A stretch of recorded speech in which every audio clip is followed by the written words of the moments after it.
Hi hello ಎಲ್ಲರೂ ಹೇಗಿದ್ದೀರಾ? ಇದು ನಂದು ಶನಿವಾರದ ಮಿನಿ ವ್ಲಾಗ್. ಸೊ ಇವತ್ತು ಶನಿವಾರ ಆದ ಕಾರಣ ಆಂಜನೇಯ ಟೆಂಪಲ್ಗೆ ಹೋದ್ರೆ ಆಯಿತು ಅಂತ ಅಂದ್ಕೊಂಡ್ಬಿಟ್ಟು ಮಕ್ಕಳನ್ನೆಲ್ಲ ರೆಡಿ ಮಾಡಿ ಮನೆಯಿಂದ ಹೊರಟಿವಿ ದೇವಸ್ಥಾನಕ್ಕೆ. ಇನ್ನು ಇವಳಿಗಂತೂ ಹೊರಗಡೆ ಹೋಗೋದಂದರೆ ತುಂಬಾ ಖುಷಿ ಅಂದರೆ ಅಷ್ಟು ಇಷ್ಟ. ಖುಷಿ ಎಲ್ಲ ನೋಡ್ಕೊತ ದೇವಸ್ಥಾನ ಬಂದದ್ದೇ ಗೊತ್ತಾಗಲಿಲ್ಲ.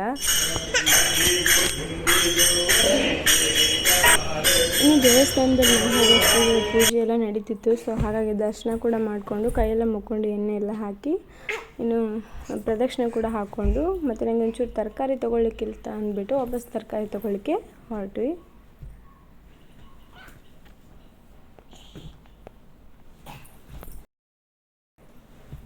ಹಾಗೆ ನನಗೆ ಬೇಕಾದ ತರಕಾರಿ ತೊಗೊಳ್ಳಿಕ್ಕೆ ಅಂಗಡಿಗೆ ಕೂಡ ಬಂದೆ. ಮತ್ತು ನಾವು ಊರ ಕಡೆ ತರಕಾರಿ ಎಲ್ಲ ನನಗೆ ಸಿಗೋದು ಇಲ್ಲಿ ಮಾತ್ರ. ಸೊ ಹಾಗಾಗಿ ಬುಧವಾರ ಬಿಟ್ಟರೆ ಇಲ್ಲಿ ಮಾತ್ರ ಸಿಗುತ್ತೆ. ಸೊ ಹಾಗಾಗಿ ತರಕಾರಿ ನನಗೆ ಬೇಕಾದದೆಲ್ಲ ತೊಗೊಂಡು ಇನ್ನು ಮನೆಗೆ ಬಂದೆ. ಮನೆಗೆ ಬಂದಮೇಲೆ ಮತ್ತು ರೊಟ್ಟಿ ಮತ್ತು ಮೆಂತ್ಯ ಪಲ್ಯ ಮಾಡಿದಾಯ್ತು ಅಂದ್ಕೊಂಡ್ಬಿಟ್ಟು ರೆಡಿ ಮಾಡ್ಕೊಳ್ತಾ ಇದ್ದೆ. ಈ ಥರ ಮೆಂತ್ಯ ಪಲ್ಯ ತುಂಬ ಟೇಸ್ಟಿಯಾಗಿತ್ತು. ಹೊಸ ಟೈಪಾಗಿ ಒಂದು ಟ್ರೈ ಮಾಡಿದ್ದೆ, ತುಂಬಾ ರುಚಿಯಾಗಿತ್ತು. ಸೊ ಜೀರಿಗೆ ಸಾಸಿವೆ ಎಲ್ಲ ಹಾಕ್ಕೊಂಡು ಅದಕ್ಕೆ ಒಂಚೂರು ಬೆಳ್ಳುಳ್ಳಿ ಹಾಕ್ಕೊಂಡು ಬಾಡಿಸ್ಕೊಂಡೆ.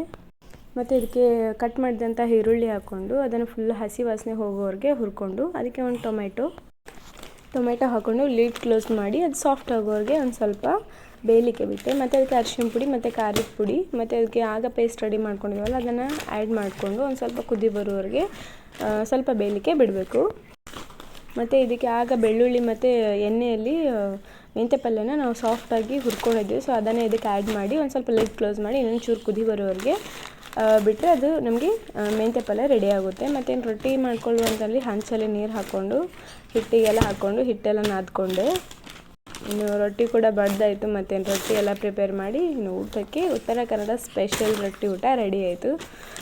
ಮೆಂತ್ಯ ಪಲ್ಯ ಮತ್ತು ಶೇಂಗಾ ಚಟ್ನಿ, ಮೊಸರು ಮತ್ತು ಬಿಸಿಯಾದ ರೊಟ್ಟಿಯನ್ನು ರೆಡಿ ಮಾಡಿ ಊಟ ಮಾಡಿದ್ವಿ.